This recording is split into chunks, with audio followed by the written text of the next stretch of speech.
gempar. Warga jagat maya dan para netizen desa Butuh Kajung lagi-lagi kembali dihebohkan tentang kehamilan seorang nenek tua yang hidup bersama seorang pemuda tampan di sebuah gubuk rayot yang nyaris roboh.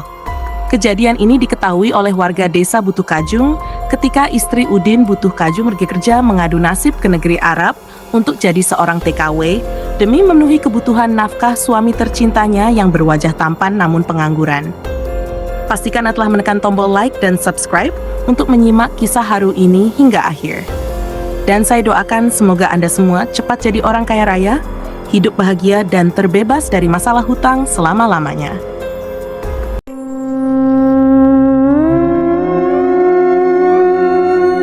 Dahulu kala, di sebuah sudut terpencil yang jarang tersentuh peradaban, terletak sebuah kampung yang dikenal dengan nama Kampung Iti Lendir. Kampung ini berada di tepi hutan bulu gondrong yang lebat, penuh dengan semak belukar yang nyaris menelan segala bentuk kehidupan. Akses menuju kampung ini sangat sulit. Hampir tidak ada jalan yang memadai untuk menghubungkan kampung dengan dunia luar. Penduduknya hidup dalam keterbatasan, bergantung pada alam sekitar untuk bertahan hidup. Sumber mata air bersih pun langka, menjadikan kehidupan di kampung itu penuh tantangan. Namun, sejarah berubah ketika seorang pemimpin yang bijaksana dan penuh kasih, Pak Kades Sugiono Wedus, memimpin desa tersebut. Pak Kades Sugiono Wedus adalah seorang kepala desa yang dikenal oleh warga karena kejujurannya, ketulusan hatinya, dan tekadnya untuk membawa perubahan yang lebih baik bagi desanya. Melihat kondisi kampung Iti Lendir yang memprihatinkan, ia memutuskan untuk melakukan pemekaran desa agar kampung ini bisa mendapatkan perhatian dan bantuan yang lebih besar. Dengan pemekaran tersebut, kampung Iti Lendir pun diresmikan menjadi sebuah dusun dengan nama Dusun Cagat Karas Muncrat. Nama ini memiliki makna yang mendalam, diambil dari sebuah peristiwa ajaib yang pernah terjadi di kampung itu. Dahulu kala, di tengah kesulitan mendapatkan sumber mata air bersih, warga kampung meminta bantuan kepada seorang kakek tua yang dikenal sebagai seorang pertapa sakti. Kakek itu bernama Ki Udin Butuh Kajung. Ki Udin adalah seorang lelaki tua dengan rambut panjang yang sudah memutih, wajahnya penuh dengan ketenangan dan kebijaksanaan yang datang dari usia dan pengalaman hidup. Ia dikenal sebagai sosok yang memiliki kesaktian luar biasa. Dengan penuh keyakinan, warga meminta Ki Udin untuk membantu mereka mendapatkan sumber air bersih. Ki Udin pun mengiyakan permintaan tersebut dan membawa sebuah tongkat sakti yang konon memiliki kekuatan magis. Tongkat tersebut panjang dan keras, terbuat dari kayu kuno yang hanya bisa ditemukan di hutan bulu gondrong. Ki Udin menyerahkan tongkat itu kepada seorang janda desa bernama Pukiyem. Pukiyem adalah seorang wanita yang gigih. Meski hidup dalam kesulitan, ia tidak pernah menyerah untuk mencari solusi bagi kebutuhan desanya. Dengan petunjuk dari Ki Udin, Pukiyem menancapkan tongkat sakti itu ke tanah kering di tengah kampung. Ajaibnya, begitu tongkat itu ditancapkan ke tanah, air jernih langsung memancar keluar dengan deras. Mata air yang sebelumnya sulit ditemukan, kini mengalir tanpa henti, membawa kehidupan baru bagi warga kampung. Peristiwa ajaib ini membuat kampung tersebut diberi nama Dusun Cagat Karas Muncrat, sebagai penghormatan atas keajaiban yang terjadi. Seiring berjalannya waktu, dusun ini mulai berkembang. Warga yang sebelumnya hidup dalam keterbatasan, kini memiliki akses ke air bersih dan bisa mulai mengembangkan pertanian serta peternakan. Desa itu perlahan berubah menjadi tempat yang lebih makmur dan sejahtera, sesuai dengan harapan dari pemekaran yang dilakukan oleh Pak Kades Sugiono Wedus. Ratusan tahun kemudian, di dusun yang sama, hiduplah seorang wanita muda bernama Pukiatun. Pukiatun adalah keturunan dari Pukiyem, wanita yang dulu menjadi saksi dari keajaiban tongkat sakti Ki Udin. Meski hidup dalam keterbatasan, Pukiatun mewarisi semangat dan keberanian dari nenek moyangnya. Ia tinggal sendirian di sebuah gubuk rayot di pinggir dusun, mencoba bertahan hidup dengan memanfaatkan apa yang ia miliki. Nasib Pukiatun berubah ketika ia bertemu dengan seorang pria tampan bernama Udin Butuh Kajung. Udin adalah seorang pria yang memiliki pesona luar biasa. Namun sayangnya, ia tidak memiliki pekerjaan tetap. Meski begitu, pertemuan mereka membawa harapan baru bagi Pukiatun. Cinta mereka tumbuh dalam kesederhanaan, dan akhirnya mereka menikah, hidup bersama di gubuk kecil yang hampir roboh. Namun kehidupan mereka tidaklah mudah. Pukiatun memutuskan untuk pergi ke Arab sebagai tenaga kerja wanita, berharap bisa membantu perekonomian keluarga mereka. Kepergiannya meninggalkan Udin sendiri di desa, menjadi cerita yang menggemparkan warga desa Butuh Kajung. Kisah cinta mereka menjadi perbincangan hangat di desa, penuh dengan haru dan keteguhan hati. Cerita ini bermula di sebuah dusun kecil yang tersembunyi di balik hamparan hutan bulu gondrong yang lebat, di tepi desa yang kini dikenal dengan nama Desa Butuh Kajung. Dusun itu adalah Dusun Cagat Karas Muncrat, tempat yang penuh sejarah dan keajaiban dari masa lalu. Di tengah-tengah dusun, berdiri sebuah gubuk reyot yang nyaris roboh, beratapkan daun rumbia yang sudah tua, dengan dinding anyaman bambu yang mulai lapuk dimakan usia. Di dalam gubuk inilah, seorang wanita muda bernama Pukiatun menjalani hari-harinya dengan penuh kesederhanaan dan keikhlasan. Pukiatun, seorang gadis yatim piatu yang sejak kecil harus bertahan hidup sendirian, mewarisi semangat pantang menyerah dari nenek moyangnya. Meski hidup dalam keterbatasan, ia selalu berusaha untuk tetap bersyukur dan menjalani kehidupan dengan senyuman.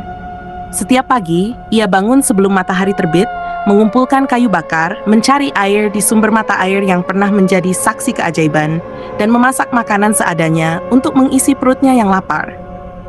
Hidup Pukiatun penuh dengan kesunyian, namun ia tidak pernah merasa benar-benar sendiri. Ia percaya bahwa Tuhan selalu bersamanya, memberikan kekuatan dan harapan di setiap langkah hidupnya. Di tengah kerasnya kehidupan, ia tetap memiliki mimpi-mimpi kecil yang ia simpan dalam hatinya. Salah satunya adalah menemukan seseorang yang bisa berbagi suka dan duka bersamanya. Suatu hari, ketika Pukiatun sedang menimba air di sumur tua di tepi dusun, ia bertemu dengan seorang pria tampan yang membuat jantungnya berdebar tak menentu. Pria itu bernama Udin Butuh Kajung. Udin adalah seorang pemuda dengan wajah rupawan, namun hidupnya penuh dengan tantangan. Ia dikenal di dusun sebagai pria pengangguran yang meski memiliki pesona luar biasa, tidak memiliki pekerjaan tetap.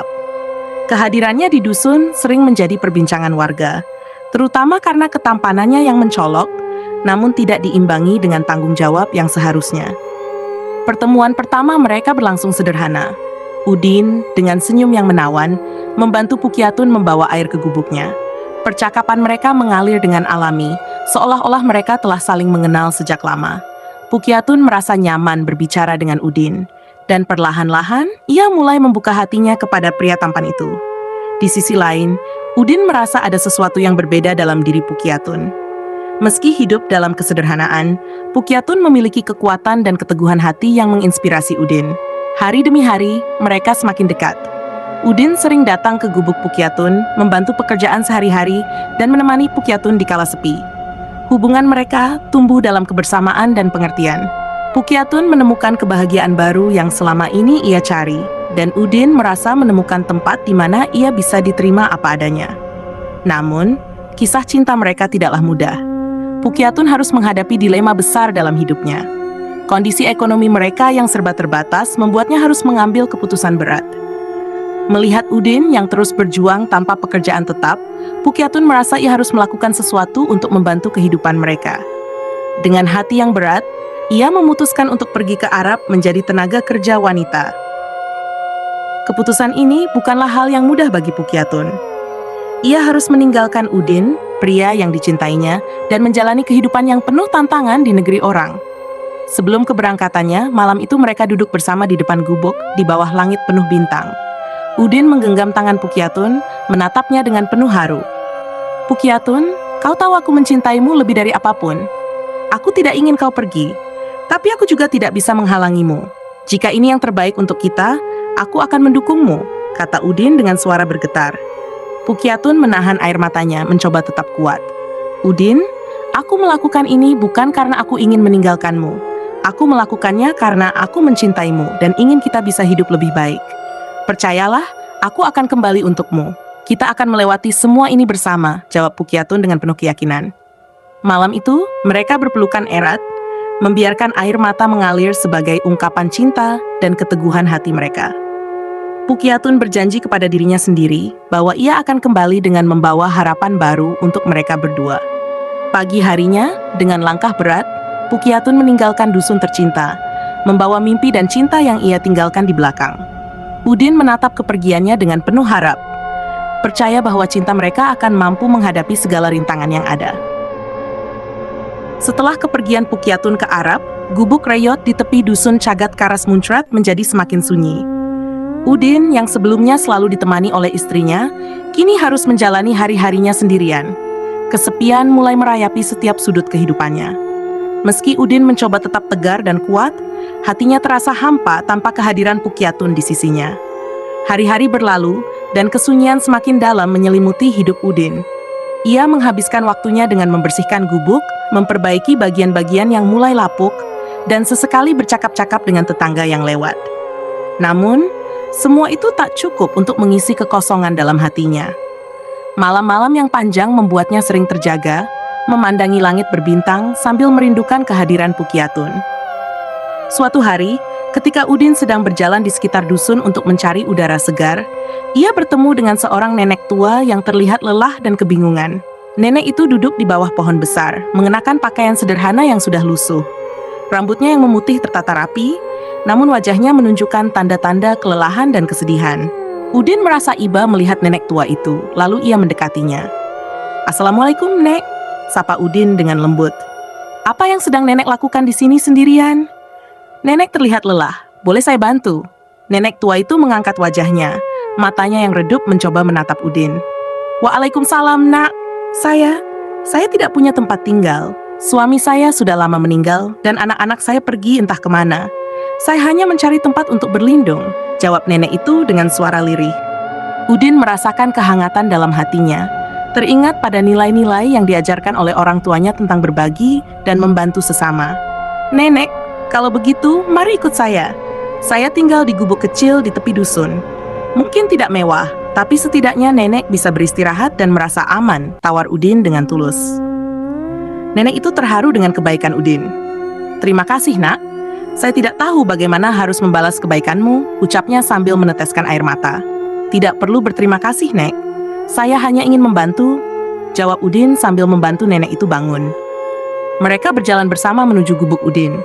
Setibanya di sana, Udin menyiapkan tempat untuk nenek tua itu, yang kemudian ia ketahui bernama Nenek Pukyasari.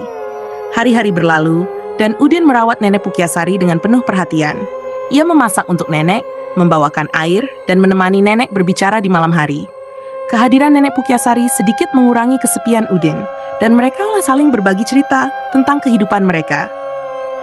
Namun setelah beberapa minggu, hal aneh mulai terjadi. Perut Nenek Pukyasari perlahan mulai membesar, seolah-olah ia sedang mengandung. Kejadian ini segera menarik perhatian warga desa Butuh Kajung. Gosip mulai beredar, dan warga mulai berbicara di belakang Udin. "Hei, kau dengar tidak? Nenek Pukyasari yang tinggal di gubuk Udin itu perutnya membesar. Kau pikir itu kenapa?" bisik seorang warga kepada tetangganya. "Aduh, aneh sekali. Apa mungkin ada sesuatu antara Udin dan nenek itu?" jawab yang lain dengan nada penuh curiga. "Wah, kalau benar begitu, ini bisa jadi skandal besar di desa kita," tambah yang lain dengan nada bersemangat. Berita itu segera menyebar ke seluruh desa, dan warga mulai datang ke gubuk Udin untuk mencari tahu kebenarannya. Udin, yang tidak mengerti apa-apa, merasa bingung dengan perhatian yang tiba-tiba ini. Ia mencoba menjelaskan situasi kepada warga, namun gosip terus beredar tanpa henti. "Nenek Pukyasari, ada apa sebenarnya? Kenapa perut nenek membesar seperti ini?" tanya Udin dengan penuh kekhawatiran suatu malam. Nenek Pukyasari menundukkan kepala, matanya berkaca-kaca.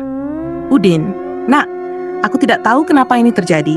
Aku sendiri merasa aneh. Tapi percayalah, aku tidak menyembunyikan apapun darimu," jawabnya dengan suara bergetar. "Aku percaya pada nenek. Tapi warga desa mulai mencurigai kita, dan aku tidak tahu harus bagaimana." Udin mencoba menenangkan nenek itu, meski hatinya penuh dengan kekhawatiran. Situasi semakin memanas, dan Udin harus menghadapi tuduhan yang tidak berdasar dari warga desa. Setiap hari, ia mencoba mencari cara untuk membersihkan namanya dan Nenek Pukyasari dari gosip yang menyakitkan. Namun kenyataan bahwa perut Nenek Pukyasari terus membesar, membuat semuanya menjadi semakin sulit. Gosip tentang Udin Butuh Kajung dan Nenek Pukyasari semakin hari semakin memanas. Warga desa Butuh Kajung, yang tadinya hanya berbisik-bisik di balik pintu rumah mereka, kini mulai berkumpul di depan gubuk reyot Udin. Rasa penasaran bercampur dengan kecurigaan membuat mereka tidak bisa lagi menahan diri. Suasana desa yang biasanya tenang, kini berubah menjadi penuh dengan bisik-bisik dan tatapan tajam. "Udin, keluar kau! Jelaskan kepada kami semua apa yang sebenarnya terjadi." teriak seorang warga dengan suara penuh emosi. Udin, yang tengah berada di dalam gubuk bersama Nenek Pukiasari, merasa panik. Ia tidak pernah membayangkan situasi akan menjadi seburuk ini. Nenek Pukiasari duduk di sudut gubuk, terlihat ketakutan dan lemah. Udin mencoba menenangkan dirinya, mengumpulkan keberanian untuk menghadapi warga yang semakin marah di luar. Ketika Udin keluar, ia melihat kerumunan warga yang semakin besar. Wajah mereka penuh dengan kecurigaan dan kemarahan. Beberapa dari mereka membawa tongkat dan alat-alat lainnya, seolah-olah siap untuk mengambil tindakan yang lebih serius. Warga semua, dengarkan aku. Aku tidak tahu apa yang kalian pikirkan, tapi aku bersumpah tidak ada hal buruk yang terjadi di sini. Nenek Pukiasari hanya butuh tempat berlindung, dan aku memberinya tempat tinggal, tidak lebih dari itu. Udin mencoba menjelaskan dengan suara lantang, meski hatinya penuh dengan ketakutan. Namun, warga tidak mudah percaya. Jangan bohong, Udin. Perut nenek itu membesar. Apa kau pikir kami semua bodoh?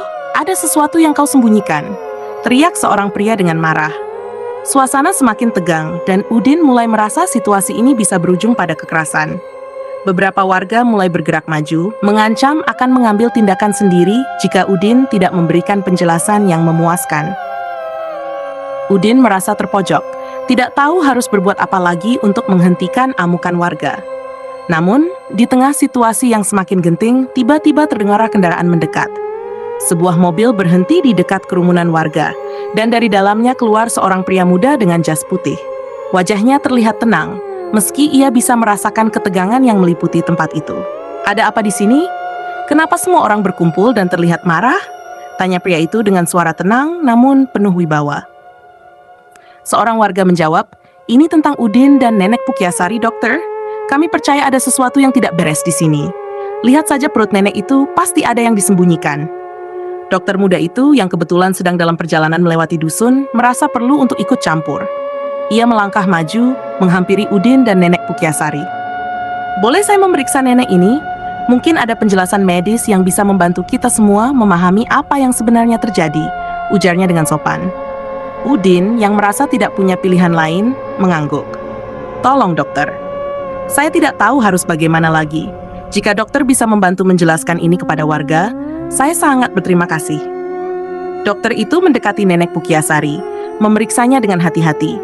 Ia memeriksa perut nenek yang membesar, mendengarkan detak jantungnya, dan mengajukan beberapa pertanyaan tentang kondisi kesehatannya. Setelah beberapa menit, ia berdiri dan berbalik menghadap warga. Warga desa butuh kajung, tolong dengarkan saya baik-baik. Tidak ada yang aneh atau mencurigakan di sini. Nenek Pukiasari tidak hamil. Apa yang terjadi padanya adalah akibat dari penyakit yang dikenal sebagai busung lapar. Jelas dokter itu dengan suara tegas namun tenang. Warga terdiam, bingung dengan penjelasan dokter. Busung lapar? Apa maksudnya dokter? Tanya seorang warga dengan ragu. Busung lapar adalah kondisi yang terjadi karena kurangnya asupan makanan yang cukup. Tubuh tidak mendapatkan nutrisi yang dibutuhkan, sehingga menyebabkan perut membesar seperti ini. Nenek Pukiasari sudah lama tidak mendapatkan makanan yang cukup, dan ini diperparah dengan kondisi Udin yang juga hidup dalam kekurangan. Tidak ada yang disembunyikan di sini. Nenek Pukiasari hanya membutuhkan makanan dan perawatan yang layak, jawab dokter itu dengan sabar. Kata-kata dokter itu perlahan mulai meresap ke dalam pikiran warga. Mereka saling bertukar pandang, merasa malu atas prasangka dan gosip yang mereka sebarkan. Seorang warga yang sebelumnya paling vokal dalam menuduh Udin maju ke depan. Maafkan kami, Udin. Kami terlalu cepat menilai tanpa mengetahui kebenarannya. Kami tidak tahu nenek itu sakit. Katanya dengan nada penuh penyesalan. Udin, meski hatinya masih terasa sakit, mencoba tersenyum. Tidak apa-apa. Saya hanya berharap kita semua bisa belajar dari kejadian ini. Jangan terlalu cepat menilai orang lain tanpa bukti yang jelas. Dokter itu kemudian memberikan beberapa saran tentang bagaimana merawat Nenek Pukiasari dan memastikan ia mendapatkan makanan yang cukup. Warga yang sebelumnya penuh dengan prasangka, kini berganti membantu Udin dan Nenek Pukiasari. Mereka membawa makanan dan membantu memperbaiki gubuk Udin agar lebih layak huni. Suasana desa perlahan kembali tenang, namun pelajaran berharga telah mereka dapatkan. Setelah kebenaran terungkap, kehidupan Udin dan Nenek Pukiasari perlahan kembali tenang. Namun, dampak dari kejadian itu masih meninggalkan jejak dalam hati mereka berdua. Udin, meski merasa lega karena tuduhan telah terbantahkan, tetap merasakan beban berat dalam hatinya.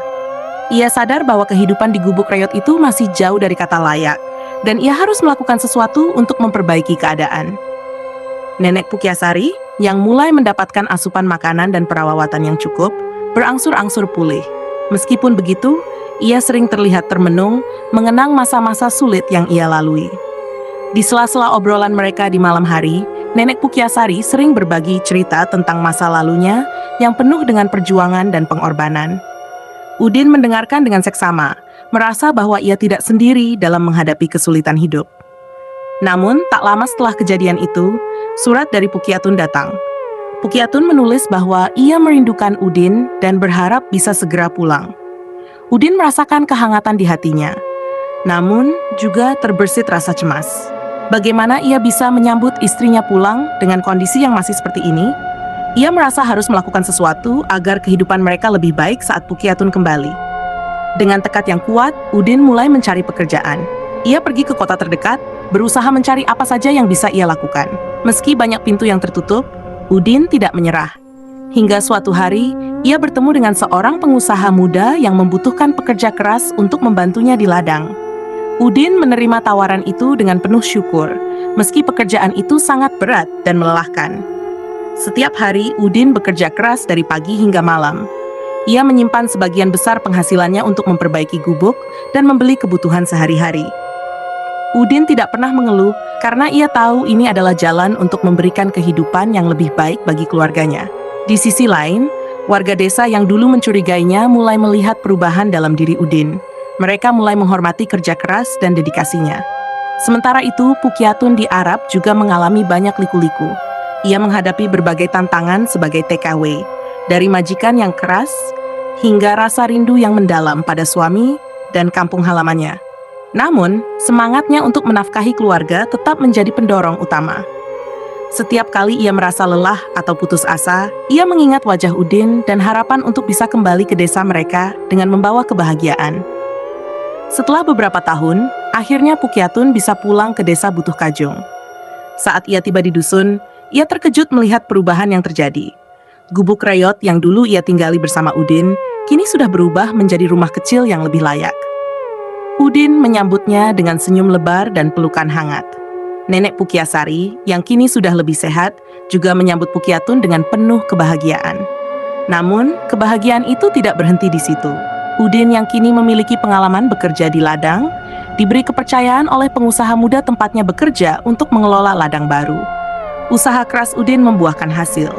Ladang itu berkembang pesat, dan Udin akhirnya bisa meraih kesuksesan. Mereka tidak hanya bisa hidup dengan nyaman, tapi juga bisa membantu warga desa yang membutuhkan. Puncak kebahagiaan mereka terjadi ketika Udin dan Pukyatun bersama Nenek Pukyasari merayakan hasil panen pertama dari ladang mereka sendiri. Warga desa yang dulu mencurigai Udin, kini hadir memberikan dukungan dan ucapan selamat. Suasana penuh dengan kehangatan dan kebersamaan. Di akhir kisah ini, Udin berdiri di depan rumah barunya bersama Pukyatun dan Nenek Pukyasari. Ia menatap matahari yang terbenam, merasa bersyukur atas segala yang telah ia lalui. Kita tidak akan sampai di sini tanpa perjuangan dan doa, ucap Udin dengan suara penuh haru. Pukyatun menggenggam tangan Udin erat. Ya, dan kita akan terus melangkah bersama. Apapun yang terjadi, balasnya dengan senyum penuh cinta.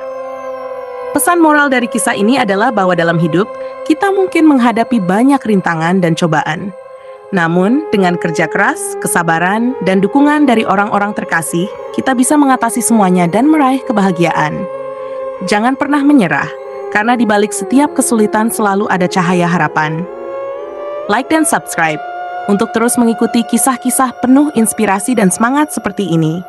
Mari kita sebarkan kebaikan dan kebahagiaan ke seluruh penjuru dunia.